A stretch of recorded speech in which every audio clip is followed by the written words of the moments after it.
Cari amici, vi ringrazio di essere tornati sul mio canale YouTube per vedere questo mio nuovo video e grazie anche ai nuovi arrivati. Ebbene sì, come avete già capito dalla sigla, ho fatto anch'io un'indagine di tipo paranormale, ma non ero sola. Sono Isabella del canale YouTube Isotta Rap Riflessioni sulle entità paranormali. Sono insieme a queste splendide ragazze. Sì, splendide vecchiette. Tu pensa a parlarla per te, come al solito. Daniela del canale YouTube Esoteric Whisper of Gaia, abbinata a Lina. E Lina di Esploratori ed Esoteric Whisper of Gaia. Ecco. E siamo qui per andare a fare un'indagine presso un bunker qua in provincia di Pordenone. Io sono Triestina, ho preso il treno per venire fin qua. E noi siamo arrivate in ritardo a prenderti, ma non importa, colpa della Lina. E adesso non mi ricordo più cosa devo dire. Niente, che adesso ci avviciniamo verso il bunker e andiamo a fare appunto un po' di sessioni. Questa è la mia prima indagine, ragazze. Anzi, dai. signori e signori isottini e isottine. Ecco, vedi? Ciao, alla prossima. Prima di farvi vedere quali sono stati i riscontri che ho avuto in questa mia prima indagine, vorrei parlarvi un po' del bunker. Trattasi della batteria di Colcolat che si trova nei pressi dell'abitato di Pinzano a Tagliamento, in provincia di Pordenone, in Friuli Venezia Giulia. Agli inizi del 1900 rientra nel progetto difensivo assieme al Monte di Ragogna. Sul Colcolat vengono predisposte le strutture atte ad accogliere 4 cannoni e relativa polveriera. Alla base del colle si trova un piazzale da cui si ha accesso alle riservette, dove venivano riposte le munizioni, che è anche il primo luogo dove è stata effettuata l'indagine paranormale. Percorrendo la mulattiera militare si raggiunge la cima di un colle, sulla quale sono ancora evidenti i resti della batteria in barbetta, oltre ad una polveriera interrata costruita su più livelli e collegata alla cima del colle da un montacarichi profondo circa 6,5 metri. Ne faccio cenno perché è molto importante ai fini dell'indagine paranormale. Il sito possedeva anche un corpo di guardia, anche questo è importante per l'indagine. La postazione però non ha avuto nessuna operatività durante il ripiegamento al fiume Piave, dopo lo sfondamento imperiale occorso tra il 2 e il 3 novembre 1917 all'altezza di Cornino, da taluni denominato la seconda Caporetto. Questo è il bunker. Inizia ora la mia prima indagine di tipo paranormale. Con grande emozione mi addentro nella riservetta e qui comincia l'avventura. Dopo aver chiesto il permesso alle entità abitanti il luogo di entrare, dono loro un San Nicolò di cioccolato, augurando buon Natale e sperando che, insieme ai 2 crocifissi, una medaglietta raffigurante la Madonna, una statuina di San Michele Arcangelo e un santino della Madonna del Balzo, che mi sono portata con me, tutte queste cose insomma mi siano d'aiuto con le entità. Meglio prevenire che curare, questa è la mia filosofia da apprendista investigatrice del paranormale. Essendo però appunto apprendista, non sono effettivamente ancora in grado di capire se ho fotografato o filmato delle anomalie di tipo paranormale, perciò chiedo a voi aiuto. Ritorno a farvi vedere una fotografia che chiamo anomalia numero 1 e vi chiedo il vostro primo parere. Ho fotografato degli orbs o sono solamente un riflesso di luce?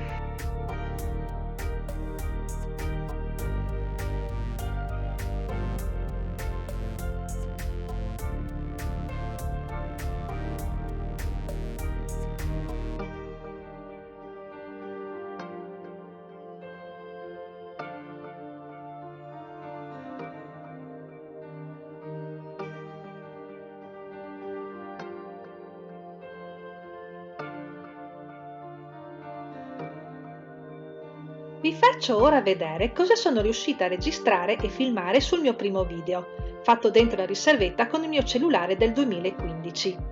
Ah, un avvertimento!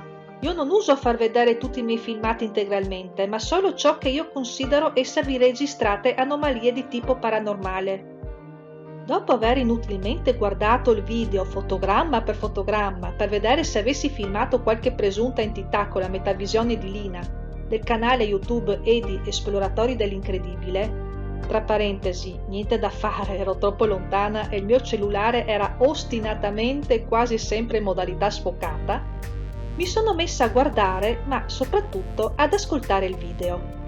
Incredibilmente, fin dal primo secondo ho sentito una voce anomala.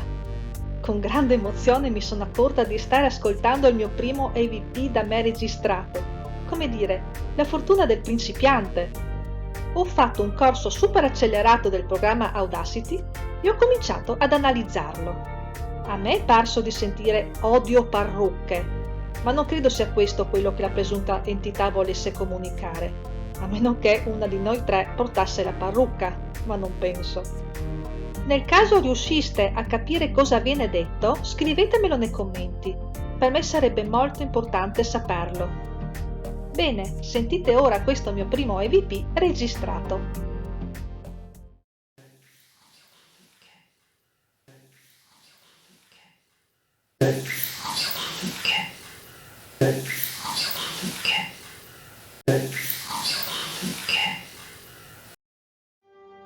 Mentre continuava la sessione di metavisione, Lina tentava di stabilire un contatto con le presunte entità presenti. Ad un certo punto si sono sentiti diversi colpi e ticchetti alla mia sinistra. Io ero ferma immobile, mentre Daniele e Lina si trovavano alla mia destra. Non penso quindi che siamo state noi a produrre tali rumori. Tra l'altro, nella riservetta non ci sono infiltrazioni d'acqua e relativi sgocciolii.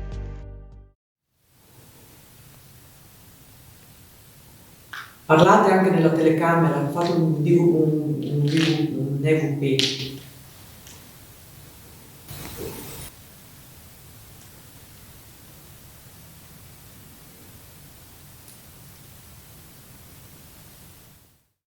Seguono altri rumori ed EVP.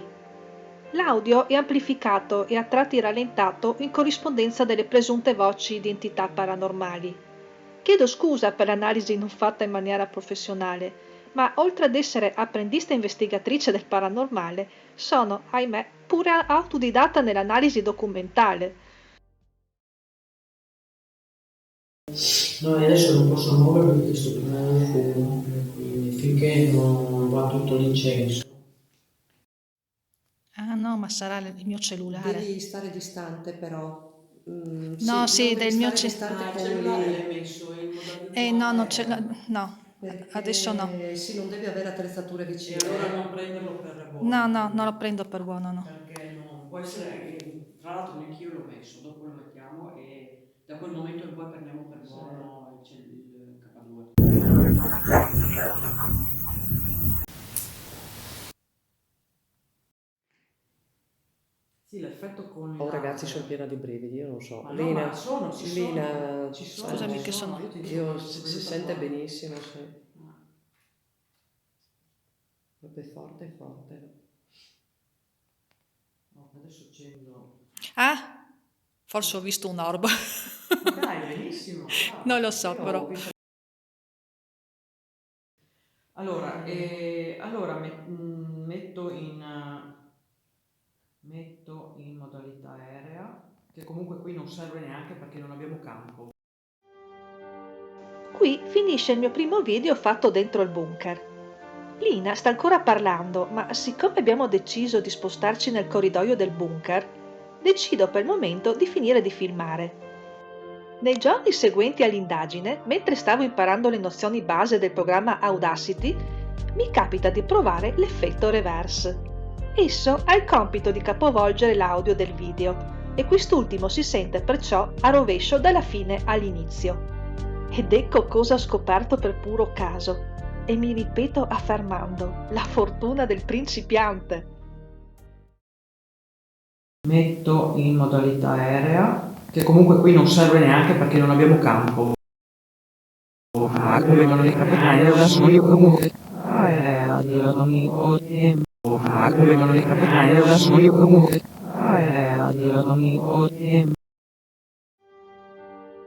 Prima di cambiare stanza, però, Lina e Daniela decidono di fare una sessione di Ecovox e Ghostbox. Se siete interessati, potete ascoltare la sessione integrale sul canale YouTube Edi Esploratori dell'Incredibile. Vi voglio però fare ascoltare un pezzetto preso dal video di Lina che riguarda me e il dono del San Nicolò di cioccolato che ho fatto alle presunte entità del bunker. Ascoltate. Mi fa piacere che sono tornata con delle amiche.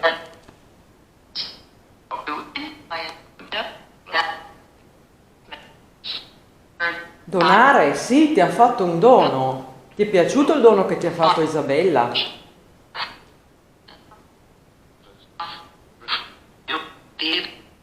Ti piace il cioccolato?